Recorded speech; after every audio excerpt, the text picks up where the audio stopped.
ओम। सर्वप्रथम प्रणव ध्वनि ओ।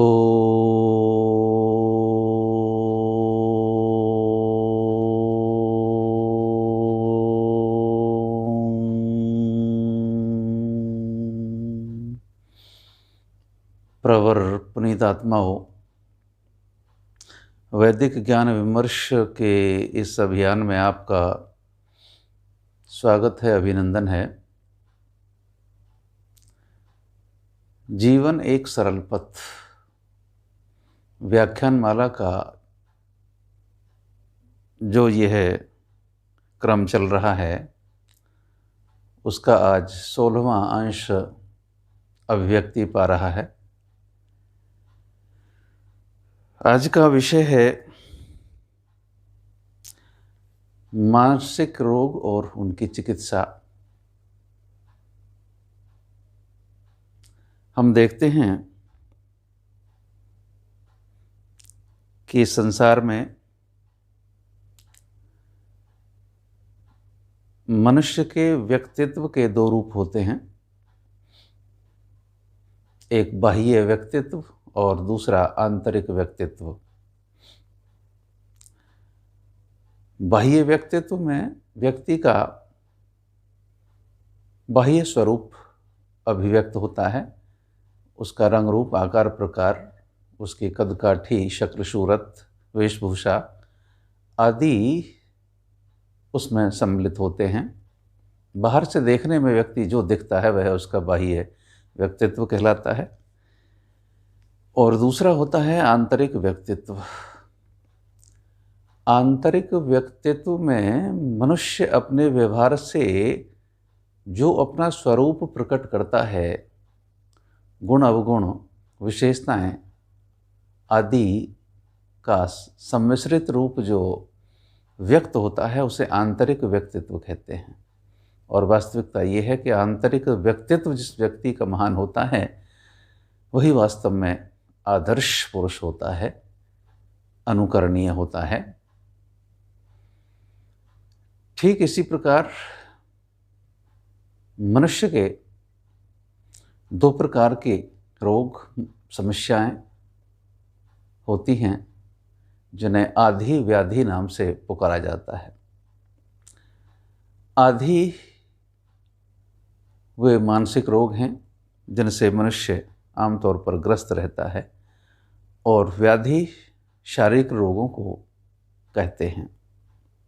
और आज विडंबना ये कि इस संसार में भौतिकवादी इस युग में हम देखते हैं चारों तरफ शारीरिक रोगों के उपचार के लिए तो इतने वृहद मात्रा में चिकित्सालय खुले पड़े हैं। कुछ सरकारी हैं, कुछ निजी तौर पर हैं, और ऐसे सुविधाजनक मानो वो 5 सितारा होटलों की जैसी सुविधाएं उन हॉस्पिटल्स में मिलती हैं, बहुत महंगे, सामान्य जन की पहुंच से बहुत दूर। कितने ही नर्सिंग होम, प्राइवेट क्लिनिक, चारों तरफ असंख्य चिकित्सालय दृष्टिगोचर होते हैं। किंतु मानसिक रोगों के उपचार के लिए किसी भी प्रकार की कहीं पर किसी भी औपचारिक और अनौपचारिक संस्थाओं के द्वारा कोई भी सुविधा उपलब्ध नहीं है, कोई भी चिकित्सालय नहीं है। जबकि वास्तविकता ये है कि आज इस भौतिकवादी युग में शारीरिक रोगों की अपेक्षा मानसिक रोग अधिक मात्रा में फैले हुए हैं और मानवता इससे ग्रस्त है। दुष्परिणाम हम देख रहे हैं इन मानसिक रोगों के कारण ही। बड़े बड़े बुद्धिजीवी, फिल्मी नायक, राजनेता, न्यायाधीश, इंजीनियर, डॉक्टर, ऊंचे ऊंचे पदों पर रहने वाले लोग एक नहीं असंख्य मात्रा में आत्महत्या तक कर रहे हैं। ये मानवीय मानसिक विकृतियां ही हैं जिनसे ग्रस्त होकर व्यक्ति इस राह पर चलता है। क्या यह जीवन समाप्त कर देने वाली वस्तु है? क्या मानव जीवन इसीलिए मनुष्य को प्राप्त हुआ है? इनके मूल कारण क्या हैं? इनको खोजने और उसका उपचार करने की दृष्टि आज के मनुष्य की नहीं है, न ही किसी प्रकार से प्रशासकीय तौर पर प्रशासन की ओर से ना ही इसके लिए कोई और कोई सुविधाएं खड़ी की गई हैं। आज का मानव बड़ा ही त्रस्त है और इस मानसिक रोगों की गिरफ्त में व्यक्ति जूझ रहा है। मानसिक विकार अनेक प्रकार के ऐसे प्रचलित हैं जिनसे मनुष्य ग्रस्त है। सुनने में आता है षट विकार होते हैं। जी हाँ, संवेग रूप में, प्रवृत्ति रूप में होते हैं। काम, क्रोध, मद, लोभ, मोह, मत्सर, ये सभी मनुष्यों में हैं, किंतु इनका विवेकपूर्ण एक सीमा तक ही इनका यदि संतुलन है तो यह सब विकार रूप में सामने नहीं आते हैं। जी हाँ, यदि ये अपनी तीत सीमा लांघ करके इन संवेगों की गिरफ्त में मनुष्य रहता है तो अवश्य ही ऐसी विकृतियां पैदा करते हैं जो मानसिक रोगों में गिनी जाती हैं। ये 6 विकार, इनके साथ साथ 5 क्लेश जो हमारे शास्त्रों में वर्णित हैं: अविद्या, अस्मिता, राग, द्वेष, अभिनिवेश। इनको जानना होता है, इनको समझना होता है और इनके दुष्प्रभाव से बचकर के मनुष्य को निकलना होता है। अपने जीवन को संयमित करना होता है, जीवन को साधना के मार्ग पर चलाना होता है।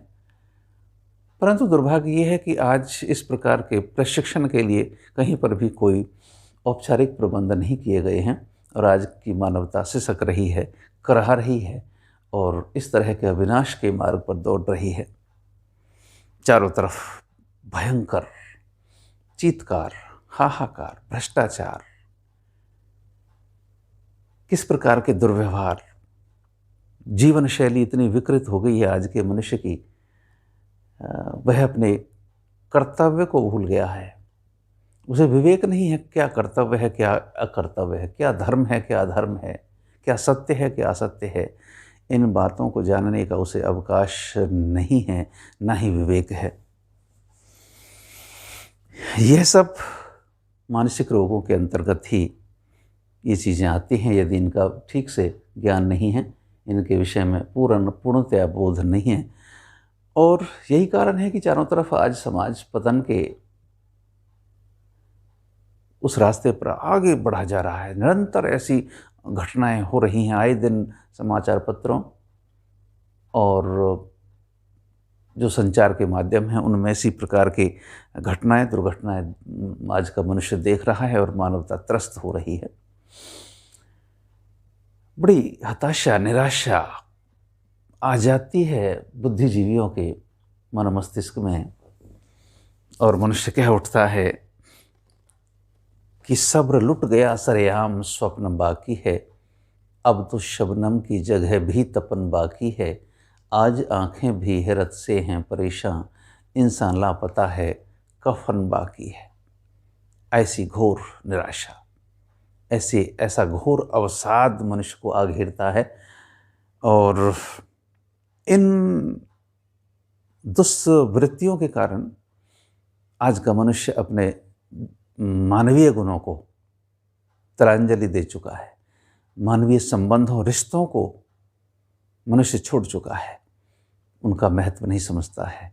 जीवन के नैतिक मूल्य क्या हैं, मानवीय एक आदर्श स्वरूप क्या होता है, इस प्रकार के आदर्श स्वरूप को अपनाना आज के मनुष्य के लिए बड़ा ही दुष्कर हो गया है, ना ही वह जानता है, जानने का प्रयास करता है। ये सारी विकृतियां दिन प्रतिदिन बढ़ती जा रही हैं। उपचार है इन सभी का, आज के मनुष्य को निजात मिल सकती हैं इस प्रकार की दुष्प्रवृत्तियों से, किंतु उसके लिए एक विशेष प्रकार की संसाधना की आवश्यकता है, जागरूकता की आवश्यकता है। अपने विवेक, अपने बोध को अग्रिम और जागरूक बनाने की आवश्यकता है। जी हाँ, हमारा वैदिक दर्शन इस कार्य के लिए मानव की बहुत सहायता करता है, जीवन में सत्य का पथ दिखलाता है। वैदिक दृष्टिकोण ही है जो मनुष्य को ठीक से ये समझाता है कि धर्म क्या है, अधर्म क्या है, सत्य क्या है, असत्य क्या है, कर्तव्य क्या है, अकर्तव्य क्या है। वेदानुकूल जीवन शैली जिसकी है वह कभी हताश, निराश और उदास नहीं होता है। आइए इस मानसिक रोगों के उपचार का क्या आदर्श है, क्या स्वरूप है, क्या इसके लिए उपचार, इसका क्या निदान बनता है, आइए उसे खोजने का प्रयास करते हैं। मानसिक रोगों की चिकित्सा के लिए 10 औषधियां हैं, एक एक बड़ी महत्वपूर्ण है, जिन्हें जानना, जिन्हें सीखना है। और वह यह सब वैदिक दर्शन के अनुसार महर्षि स्वामी दयानंद के द्वारा सुनिश्चित मानव हितार्थ निर्देशित किया गया है। आइए उन पर विचार करते हैं। पहली औषधि है सब सत्य विद्या और जो पदार्थ विद्या से जाने जाते हैं उन सब का आदि मूल परमेश्वर है। बड़ी गहनता से इन शब्दों के अर्थ तक जाने की आवश्यकता है। इस संसार में जो भी मनुष्य जानता है, सभी प्रकार की सत्य विद्याएं जिन्हें विद्यालयों, महाविद्यालयों में पढ़ता है, मनुष्य जानता है, उन सब का आदि मूल परमपिता परमात्मा है। और उन विद्याओं से मनुष्य अन्य सांसारिक पदार्थों का बोध करता है। सारे पदार्थ उसी विद्या से जाने जाते हैं। और यह सब किस कारण संभव है? परमपिता परमात्मा जो बड़ा दयालु, सर्व आत्मा का हितैषी है, सर्व क्षण सर्व काल में सदा आश्रय देता है, उस परमपिता परमात्मा के प्रति गहरी निष्ठा, उसका बोध मनुष्य को हो जाना चाहिए। ऐसा हम यदि जान गए हैं तो समझिए कि हमने मानसिक विकारों को दूर करने की पहली औषधि प्राप्त कर ली है। सभी प्रकार की सत्य विद्याएं, चाहे गणित है, रसायन शास्त्र है, चाहे भौतिकी शास्त्र है, चाहे खगोल विद्या है, चाहे नौका विद्या है, वायुयान विद्या, सभी प्रकार की विद्याएं, क्योंकि मनुष्य इस संसार में जब आता है तो क्या है उसके पास सीखा हुआ, कितना ज्ञान है। ठीक है, जीवात्मा का एक स्वाभाविक ज्ञान होता है, किंतु अधिकांश तो उसे नैमित्तिक ज्ञान ही प्राप्त करना पड़ता है, तभी वह ज्ञान कर सीख कर उस नैमित्तिक ज्ञान के आधार पर ही मनुष्य बन पाता है। तो सभी प्रकार की जो सत्य विद्याएं हैं, यह परमपिता परमात्मा के कारण ही हैं, उसकी दयालुता के कारण ही हैं। यह मनुष्य को हृदयंगम कर लेना चाहिए। फिर उन सत्य विद्याओं के द्वारा ही हम इस ब्रह्मांड के सभी पदार्थों का ज्ञान बोध कर पाते हैं। जीवात्मा के पास अपना क्या है?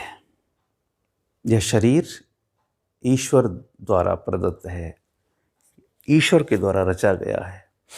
इसमें ज्ञानेंद्रियां हैं, कर्मेंद्रियां हैं, इसमें ये बाह्य उपकरण हैं, इसमें अंतःकरण अंदर के उपकरण हैं, मन है, बुद्धि है, चित्त है, अहंकार है। ये सब साधन, ये सब सामग्री परमपिता परमात्मा ने इस जीवात्मा के लिए ही तो इनका रचन किया है। फिर इस शरीर के पोषण के लिए इस ब्रह्मांड में पंच भौतिक पदार्थ बनाए हैं, पृथ्वी, जल, अग्नि, वायु, आकाश। और इतना ही नहीं, फिर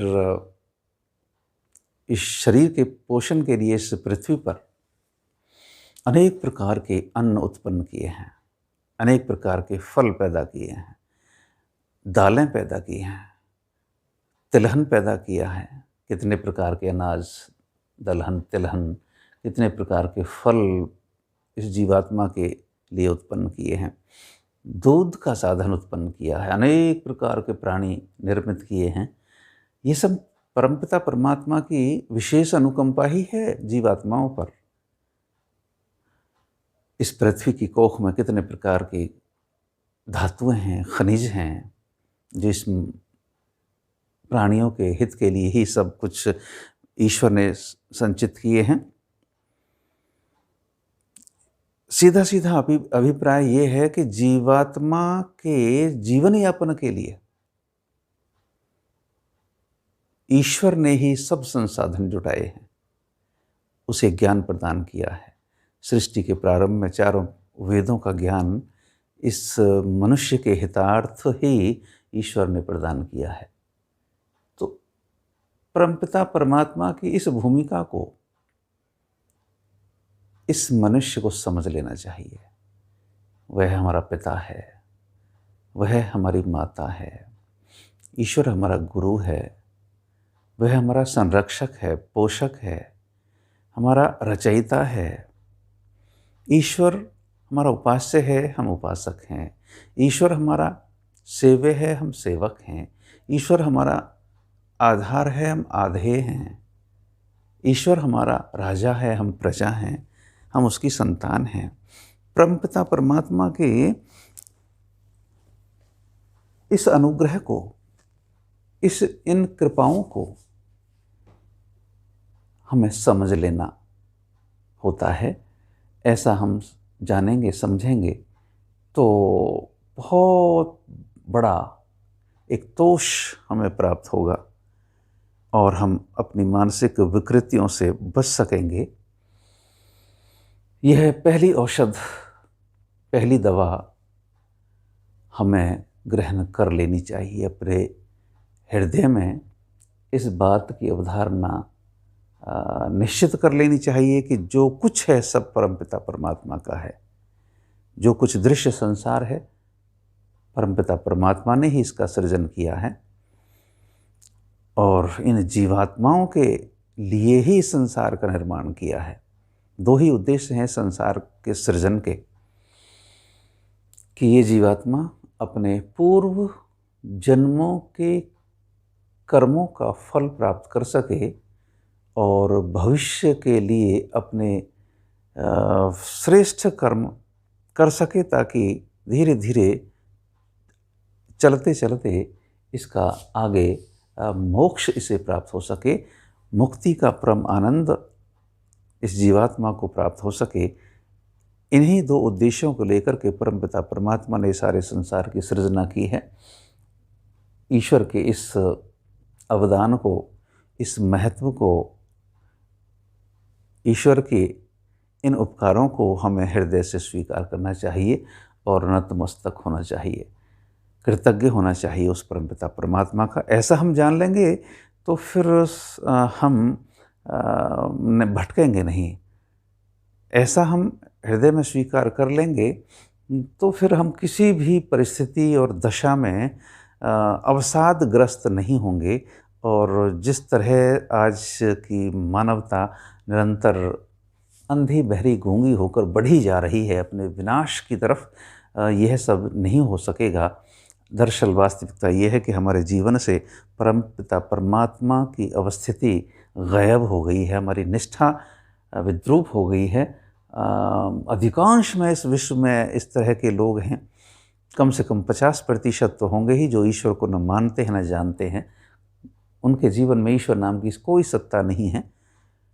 और 45% लोग चलिए मान लेते हैं, ऐसे हैं जो ईश्वर को मानते हैं, किंतु वास्तविकता ये है कि वो उसे जानते नहीं, उसका स्वरूप क्या है, कहाँ है, किस दशा में है, यह उनके संज्ञान में ये बातें नहीं हैं। तो आज के मनुष्य को ये चाहिए और इसके लिए बहुत महती आवश्यकता है कि ईश्वर के स्वरूप, इसके अस्तित्व को हम जानें, ईश्वर की कृपाओं, ईश्वर के हम पर कितने उपकार हैं, इस महत्व को जानें, स्वीकार करें और अपने जीवन के मार्ग को हम प्रशस्त करें।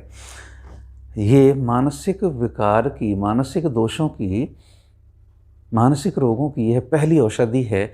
इसे मैं फिर दोहरा देता हूँ कि इस संसार में सब सत्य विद्या और जो पदार्थ विद्या से जाने जाते हैं, उन सब का आदि मूल परमेश्वर है। इस पहली औषधि को हमें ग्रहण कर लेना चाहिए, तो हम सभी प्रकार के मानसिक विकारों से मुक्त हो सकते हैं और हमारा जीवन बड़ा ही आदर्श और एक प्रकार से स्वर्गिक आनंद जैसा हमें प्राप्त ये हो सकता है। इसलिए परमात्मा से हम उनकी संतान ये विनम्र प्रार्थना करते हैं कि प्रभु हमारे बुद्धि को इस प्रकार से तीक्ष्ण करे कि हम इस सूत्र को ग्रहण कर सकें और अपने जीवन को एक आदर्श जीवन बना सकें। आगे की औषधियों का अगले क्रम में, अगले अंश में चर्चा करेंगे। ओम शम, ओम शम, ओम शम।